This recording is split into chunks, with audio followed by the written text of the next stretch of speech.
2025 ఫిబ్రవరి 1 వచ్చేసింది. ఈ నెల నేను చేసిన సర్వీస్ అప్లోడ్ చేసేస్తున్నా, చూసేయండి.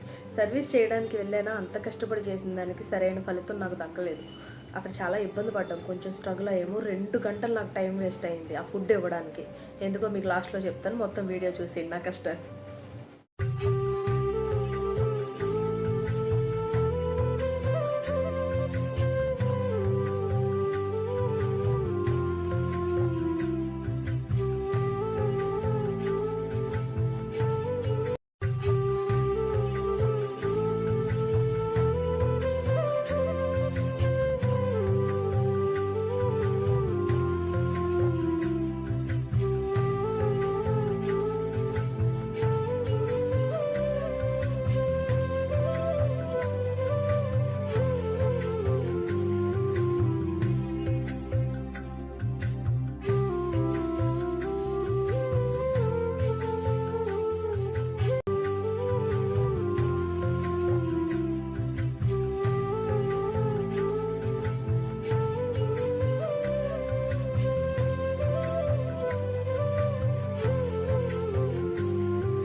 बेनिफिट मिलता है तो लोग जमा करता है ना सर्विस करने के बाद, तो इसके लिए दिक्कत है। और इसमें क्या होता है, हम लोग का तनख्वाह कट जाता है। చూసారు కదా, ఫైనల్గా వండేసి ఈ మంత్ ఫస్ట్కి కూడా బసవ తారకం హాస్పిటల్ దగ్గర పంచి పెడదామని ఫుడ్ తీసుకెళ్ళాము. లాస్ట్ టైం 67 పార్సల్స్ అయ్యాయి, ఈసారి 87 పార్సల్స్ అయ్యాయి. 20 ప్యాకెట్స్ పెరిగాయి అనమాట. మొత్తానికి పట్టుకుని వెళ్ళాము ఫుడ్. 2ంటికి వెళ్తే 2:45 వచ్చాము మేము ఇంటికి. అంత ఇబ్బంది అయిందని ఏంటి అని చెప్పాను కదా, ఆ క్యాన్సర్ హాస్పిటల్ దగ్గర ఎవరిని ఫుడ్ పంచినట్లేదు. ఎందుకంటే ఒక పోలీస్ ఆయన చెప్పారు అక్కడ ఏదో యాక్సిడెంట్ అయిందంట.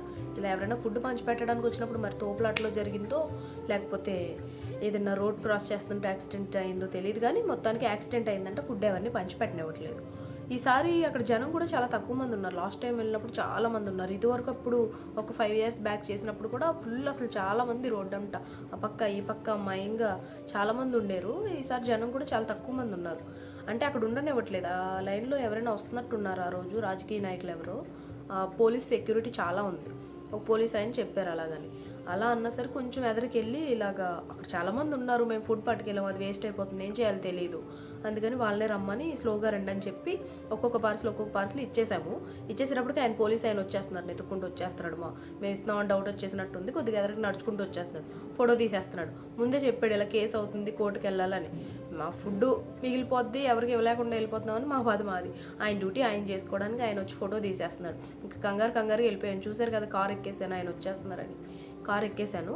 మొత్తానికి అక్కడ వెళ్ళిపోయి వేరే హాస్పిటల్ దగ్గరికి వెళ్ళాం. వేరే హాస్పిటల్ దగ్గరికి వెళ్తే సెక్యూరిటీ లాస్ట్లో చూశారు కదా వీడియో, ఆయన అక్కడ పంచొద్దు, ఇక్కడ క్యాంటీన్లు ఉన్నాయి, మాకు ఇబ్బంది అవుద్ది, మా డ్యూటీలు పోతాయి అన్నట్టుగా ఆయన భాషలో ఆయన చెప్పారు. మాకు ఏదో కొద్దిగా అర్థమైంది. ఇంకా అక్కడి నుంచి వెళ్ళిపోయాం అనమాట. అక్కడి నుంచి వెళ్ళిపోయి మళ్ళీ తిరిగి ఆ బసవ తారకం హాస్పిటల్ దగ్గరికి వచ్చి ఇంకొక పోలీస్ ఆయన అడిగాం మేము, ఇలా ఫుడ్ తీసుకొచ్చాం కదా, వేస్ట్ అయిపోతుంది సార్, చాలా పార్సిల్స్ ఉన్నాయి, ఫుడ్ వేస్ట్ అయిపోద్ది అని చెప్తే, ఇక్కడ పంచొద్దు, వేరే వీధిలోకి వెళ్ళి పంచుకోండి, వీళ్ళందరికీ చెప్పండి అక్కడికి రమ్మని, అక్కడికి వెళ్ళి పంచుకోండి, తొందరగా కానిచ్చేయాలి, మీరు ఎక్కువసేపు చేయొద్దని చెప్తే సరే అని చెప్పి వీళ్ళందరికీ చెప్పి ఆ వీధిలోకి వెళ్ళి పంచి పెడుతుంటే మళ్ళీ అక్కడ ఇల్లు వాచ్మెన్లు ప్రాబ్లం అనమాట. వాళ్ళు సార్ వాళ్ళు వస్తారు కదా, తిడతారు కదా, వాళ్ళ భయం వాళ్ళది, వాళ్ళు కూడా పంచినట్లేదు. మొత్తానికి ఎలా అయితే నానా తిప్పలు పడి పార్సిల్స్ అయితే ఇచ్చేసాము. ఈ నెల ఇలా కంప్లీట్ అయింది. అక్కడ యాక్సిడెంట్ అయిందని పంచొద్దు అంటున్నారు. అక్కడ పేషెంట్లు ఇలా ఫుడ్ కోసం చూసేవాళ్ళు, ఫుడ్కి ఇబ్బంది పడేవాళ్ళు చాలా మంది ఉన్నారు. అక్కడ ఫుడ్ సరిగ్గా దొరక్క, వాటర్ దొరక్క చాలా ఇబ్బంది పడే వాళ్ళు ఉన్నారు. ఫుడ్ లేకపోయినా పర్వాలేదు, వాటర్ బాటిల్ లేదా పెరుగు ప్యాకెట్ అయినా ఇవ్వండి అని చెప్పి వచ్చి కొంతమంది వాటర్ బాటిల్ తీసుకుని వెళ్ళిన వాళ్ళు కూడా ఉన్నారు. అక్కడ ఏదైనా ఒక ప్లేస్ అరేంజ్ చేస్తే బాగుండేది. ఇలా ఫుడ్ తీసుకొచ్చిన వాళ్ళు పంచిపెట్టడానికి, వాళ్ళు పట్టుకెళ్ళడానికి ఒక ప్లేస్ ఏదైనా అరేంజ్ చేసి, ఆ సైడ్కి కొంచెం ప్లేస్లు ఉన్నాయి, ఓపెన్ ప్లేస్లు ఉన్నాయి, అక్కడ ఏదైనా సెట్ చేసి ఇక్కడ మాత్రమే పంచాలి, మిగతా రోడ్లు పంచొద్దు అని ఏదైనా రూల్ పెట్టుంటే బాగుండేది. ఏమో ఈ మంత్ అయితే ఇలా కంప్లీట్ అయింది. నెక్స్ట్ మంత్ ఏమవుతుందో తెలీదు. మీరైతే మొత్తం వీడియో చూసినందుకు థ్యాంక్ యూ. ఒక లైక్ చేసుకోండి, వీడియో షేర్ చేసుకోండి, నాకు వ్యూస్ పెరుగుతాయి కదా. ఫస్ట్ సబ్స్క్రైబ్ చేసుకోండి. ఈ మంత్ ఇలా కంప్లీట్ చేశాను. బాయ్.